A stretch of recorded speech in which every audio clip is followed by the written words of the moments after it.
Good morning, everyone. It's been a while since I put up a regular podcast episode. That's because I've been spending a lot of time in the WhatsApp groups. That's the free WhatsApp group, the paid WhatsApp group. So I've been sharing some of the audio sessions that I've been having with people there, just so you can get to see, or rather, get to hear the fun things that we've been up to on those groups. But today, this podcast episode is going to be a quick one because I just want to give another primer, another update, some more suggestions about how you should use the phone to sell.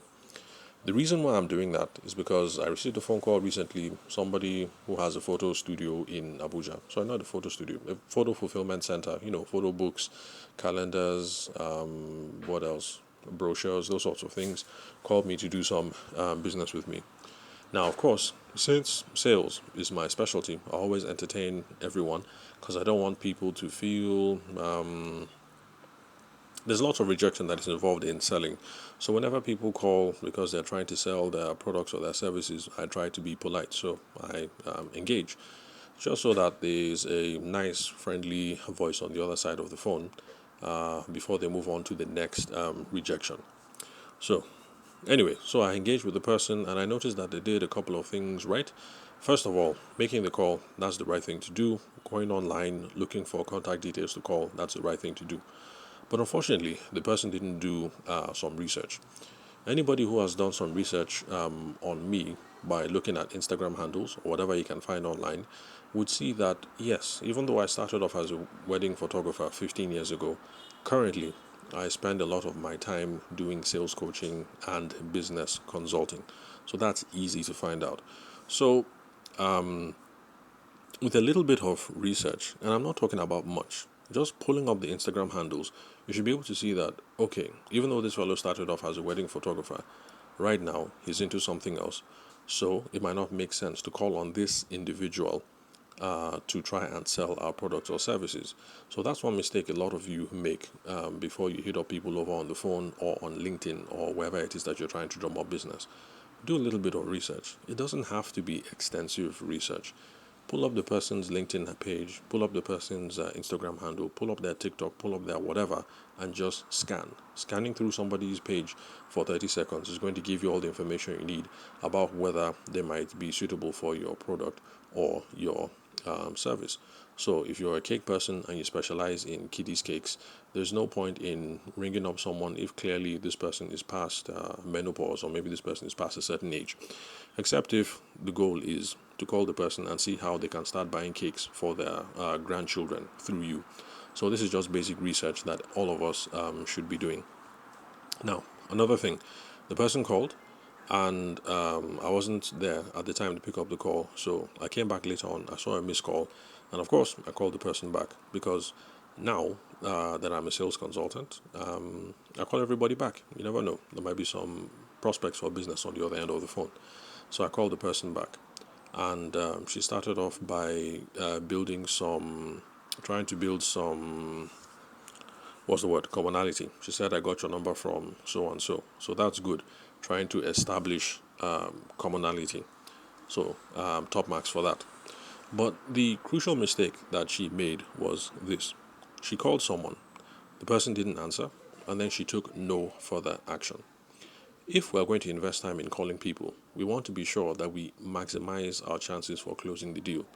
So, we should have a game plan for when people do not answer the phone. And that is what I want to share with you guys today. I have shared it time and time again on the podcast, but I'm going to share it again just for those of you who are newcomers to the podcast and you haven't come across this advice. If you call someone and the person doesn't answer, you need to leave, well, depending on where you are. For those of you who are in Western climes, in Europe and America, leave a voice note. Sorry, not a voice note. What's it called? A voice message. Hello, I'm so calling from so and so. This is the reason why I called. Please get back to me when you can, so that the person actually hears it. If they're interested, they get back in touch with you, and then you have the chances for moving the conversation along. If you just call, nobody responds, and you don't do anything, then what are the chances that someone is going to call you back, or that their curiosity is going to be piqued, or that you make an impression so that when you call the second time, they know where you started off the conversation with?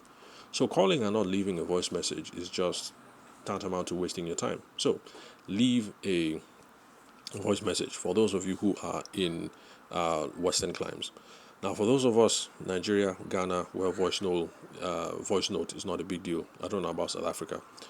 People don't do, sorry, not voice notes, voice messages. People don't check their inboxes, so leaving these kinds of messages might be a waste. So in these kind of climes, Nigeria, Ghana, then what you should be doing is you should be sending text messages to say that this is so and so. I called at blah blah blah, got your number at blah blah blah, and this is the reason why I called. Let me know a perfect time to get you back. The person will come back, see the phone, see the text message. They might call you back, they might not, but either way, it has registered, and there's room for you to get in touch later on to continue building the relationship and trying to qualify to see if there's opportunity for business here. So these are simple tips that we can use every day for those of us who try to drum up business by using the phone. Have a game plan before you call. Have a plan for when people don't pick. And that plan had better include leaving voice messages for those of you who are in Western countries, or leaving text messages or WhatsApp messages or Telegram messages or whatever it is that happens to be the thing in your own part of the world. The message should be simple. It should identify who you are, say the reason why you called, and give a sense of when you're going to call back or to try and get the other person to call you back. That's how we move business along. If you don't do that, you're just going to be wasting your time dialing.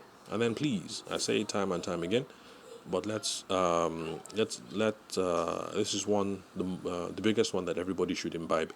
Let's do a little bit of research before you call people. It's going to it's going to reduce the amount of money that you spend, because there's no point in having a list of 30 people that you're going to call this week, and then you call 30 of them only to find out that 28 did not have a need for your product or your service. In this day of social media where everybody has visible accounts, it's quite easy to see people's activity online, and then you'll get a sense of whether this person needs your product or service or not. So if I'm someone who sells fertilizer, I'm not just going to start calling people randomly. There's no point in calling someone random who is not interested in agriculture, who does not have a farm or is not connected with agriculture in any way. So I pull up their LinkedIn profile. If it looks like this particular person is all about children, it's all about babies, it's all about stuff like that, then why do I think it's a good idea to call her to try and sell my fertilizer or my farm pest control services? I have absolutely no reason to think so. So do a little bit of research or look for online forums where people already hang out around your product or your service. So if this lady had gone to an online forum where there are other wedding photographers discussing about these sorts of things, my albums are crap, my calendars are crap, my souvenirs are crap, which person do you use, blah blah blah, should be able to snoop around in those sorts of communities and get names and phone numbers of people that she could call. Hey, I noticed you were complaining about your albums being crap. We are based in your city. We're in Abuja. We're close to you. Our prices are affordable, and 8 out of the last 10 customers that we had have been really satisfied with our quality of service. Would you be? Would you like to come around our studio, our office, our production plant, whatever? I'll be available Tuesday 8 a.m. Does that work for you? Would you like me to bring some samples by your office, by your studio, by your home, by whatever? So that's a much more productive way to go about that. So this is the bonus episode for today. I'm going to share one more episode, one more conversation that I've had in one of the free WhatsApp groups, and then I think by tomorrow or maybe the day after, we should be back to the usual scheduled programs. I mean, the usual stuff that we discuss over here on the podcast, instead of just repurposing conversations that we've been having in the WhatsApp group. For those of you who found the podcast newly, welcome on board, because I noticed that on Spotify, the what's it called? The number of people who have subscribed to the podcast is growing, and also on iTunes. So welcome on board. I hope to deliver value to you guys here. Remember, I'm always available. My phone number is 080 6466 2140. The country code is +234 for Nigeria. Lots of people hit me up on Telegram because they have questions, comments, queries, please send it. I'll respond to you when I can, or you can also hit me up on socials. The name is Tavishima Ayede. Don't worry about the spelling. Just check the web page where you're listening to this podcast episode right now, or in the podcast player that you're listening to it. Just check the profile. You see it there. My picture is there. Correct spelling of my name is there. Email address is there. Reach out to me when you can. It's always a pleasure to hear from you guys, whichever part of the world you might be in. Currently talking to someone, podcast listener, although introduced to the podcast by someone else who's currently in Dubai. So I love those conversations. It's nice to know who you are, what you guys are working on, what challenges you're currently trying to solve in your businesses. So thanks for your time and attention. It's been over 10 minutes. I will catch you guys at the next episode.